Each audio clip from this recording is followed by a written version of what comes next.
अस्सलाम वालेकुम, welcome back to a new video. Poland में मई 2023 के एडमिशन्स ओपन हो चुके हैं, अप्रैल के एडमिशन्स ओपन हो चुके हैं। इसके अलावा बहुत सारी पोलैंड यूनिवर्सिटीज़ में स्टिल मार्च के जो स्प्रिंग इनटेक है उसके एडमिशन्स अवेलेबल हैं, लेकिन मैं आपको रिकमेंड करूँगा कि आप इनमें अप्लाई ना करें।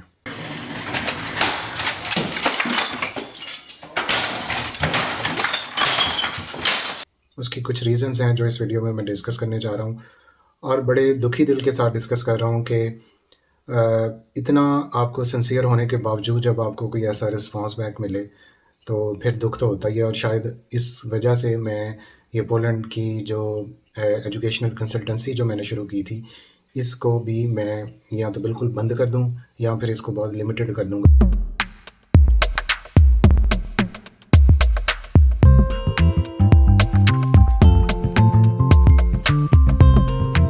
कंफर्म होगा कि इस बच्चे के मोर देन 90% चांसेस हैं। तो क्या कौन से वो पॉइंट हैं, क्या उसकी रीज़न है, किस वजह से मैं इतना दिल बर्दाश्ता हो के ये जो है वीडियो बना रहा हूँ, तो ये मैं इसमें पॉइंट बाय पॉइंट इसको कवर अप करने वाला हूँ। तो चलते हैं वीडियो की तरफ। Cuerpo Saramonean!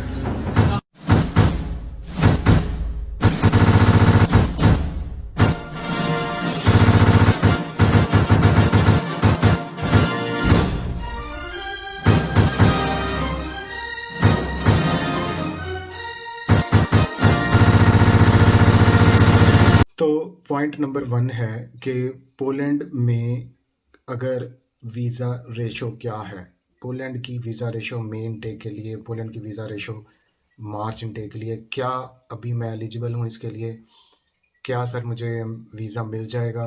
तो ये वो पहला क्वेश्चन आता है जब आप अप्लाई करने का सोचते हैं, और मेरी तरफ से यहाँ से रिस्पांस आता है कि आपका एडमिशन हो जाएगा। यूनिवर्सिटीज़ में अभी डेडलाइंस अवेलेबल हैं, अगर आपके डॉक्यूमेंट्स पूरे हैं, आपके डॉक्यूमेंट्स अटेस्टेड हैं, तो एडमिशन करवाना मेरी जिम्मेदारी है।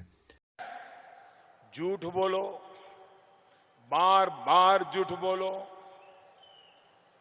जो भी बोल सकते हैं सब झूठ बोलो, जहां भी बोल सकते हैं झूठ बोलो, जितनी बार बोल सकते हैं झूठ बोलो, किसी भी विषय पर बोलो तो सिर्फ और सिर्फ झूठ बोलो। एक ही काम, झूठ बोलो, झूठ बोलो, झूठ बोलो, बार बार बोलो, बार बार बोलो, बार बार बोलो, हर जगह पे बोलो और जोर जोर से बोलो। बात यहीं पे ख़त्म नहीं होती। बात ये होती है कि बच्चे एक्सपेक्ट कर लेते हैं कि जिस दिन हमने ये अपना प्रोसेस स्टार्ट करवाया है, हम समझ लें हम पोलैंड में पहुंच चुके हैं, पोलैंड के ख्वाब देखना शुरू कर देते हैं। मैं उनको शुरू में हर वीडियो में पहले भी बताता आया हूँ मेरे चैनल पे, मैंने कभी डन बेस गारंटी की बात नहीं की। इसमें आपका पॉलिश एम्बेसी में इंटरव्यू होता है। अब जहाँ तक पॉलिश एम्बेसी इंटरव्यू की बात है, तो मोर देन 95% अगर मैं अपना सक्सेस रेट बोलूँ तो वो मेरा एडमिशन्स का, हर बच्चे का एडमिशन हुआ है जिसने मेरे से केस करवाया।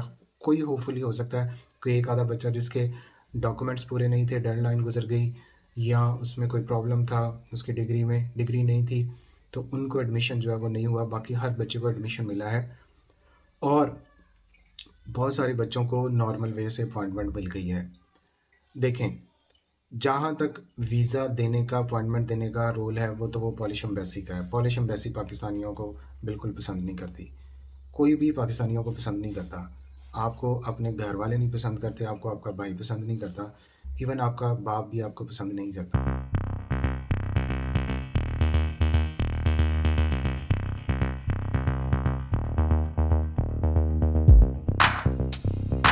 ठीक है, आपको सिर्फ एक आपकी माँ पसंद करती है। जो बच्चा गलत भी कर रहा हो, सही भी कर रहा हो, तो वो जी उसको मेरा लाल बड़ा सोना। Check the mic and make sure it sound right, boys.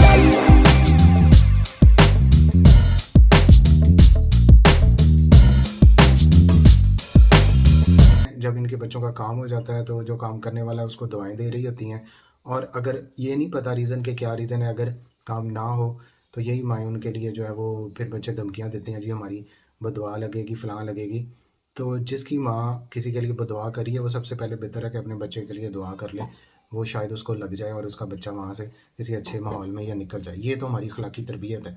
आप बात करते हैं मेरे से, मतलब मैं दुख होता कि हर बच्चे को, मैंने कभी कोई बच्चा कह दे कि सर ने मुझे जी मैं रिस्पॉन्स बैक नहीं किया, या मैं डॉक्यूमेंट्स कर रहा था, सर ने बीच में छोड़ दिया, मुझे वहाँ से आगे ब्लॉक कर दिया, फलां कर दिया, कोई ऐसा बच्चा। और कोई बच्चा कह दे कि रिफ़ंड में, मैंने इवन रिफ़ंड भी किया है।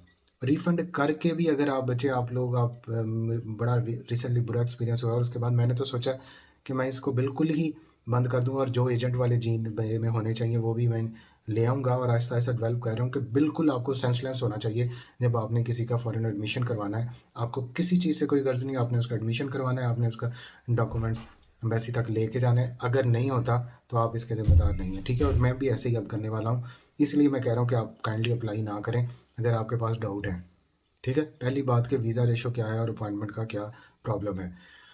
अब दूसरी बात कि अपॉइंटमेंट क्यों नहीं मिल रही। अपॉइंटमेंट इसलिए नहीं मिल रही कि आपके ही भाई और हमारे ही चाचू, हमारे ही जो फादर साहब जो पाकिस्तानी हैं, ये पाकिस्तान में इतनी ज़्यादा इसका रश बढ़ा देते हैं एम्बेसी में फ़ेक अपॉइंटमेंट्स बुक करके, कि जो सही में हकदार बच्चा है जिसको स्लॉट अवेलेबल होनी चाहिए थी उसको भी नहीं मिलती, और ये ब्लैक में अपॉइंटमेंट्स बिकती हैं।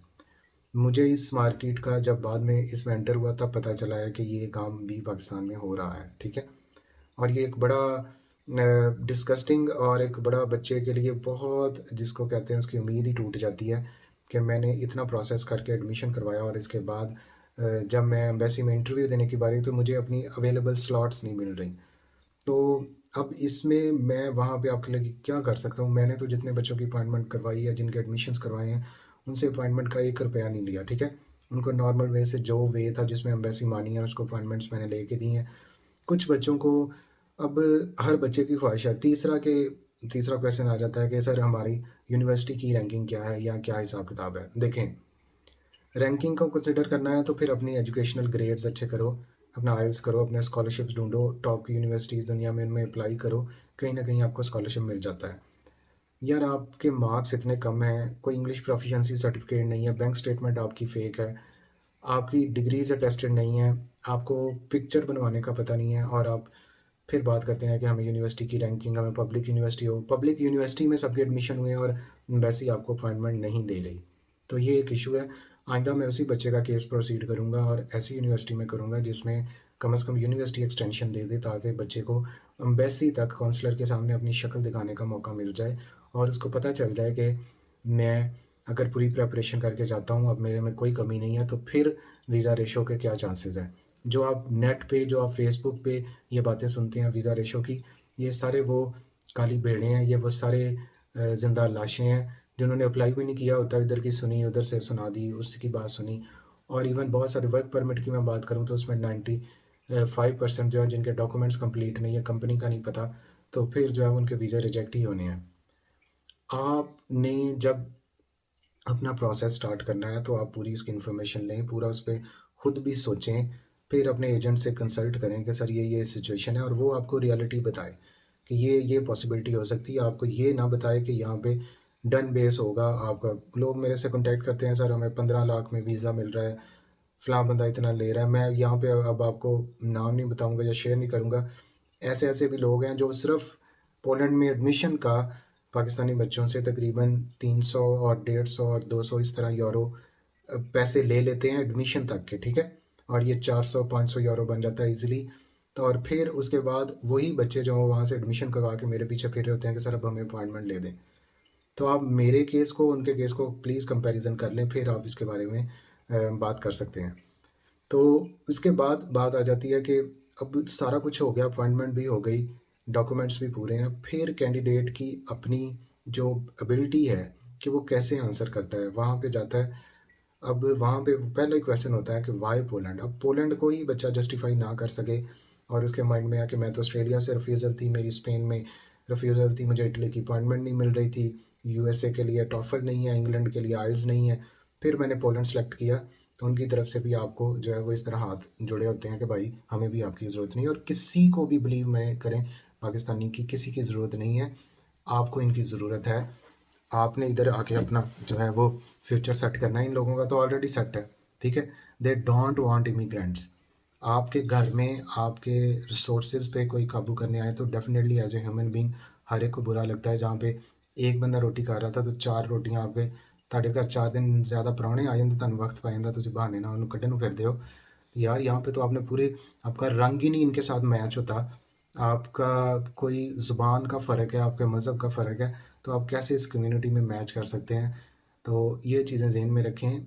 कोई भी कंट्री, किसी कंट्री के लिए अगर ऐसे ही वीज़े खोल दे तो अल्हम्दुलिल्लाह ये जो आधी पाकिस्तान की पॉपुलेशन है, अगले दिन जब आँख खोले तो आधे मुल्क जो है वो खाली हुआ हो, अगर आप ये कंट्री खोल दें।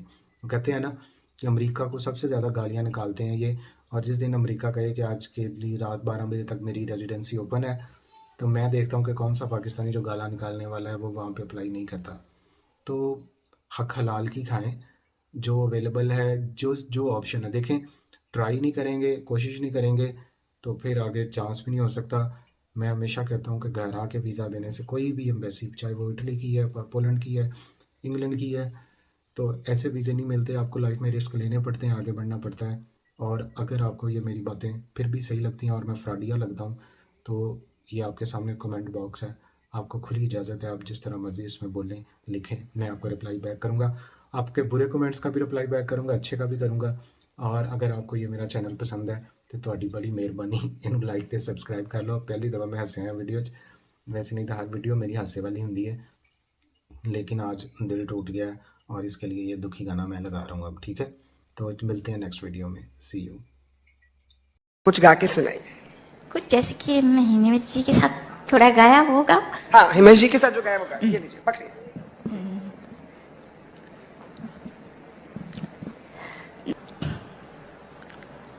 Oh my God, I forget it.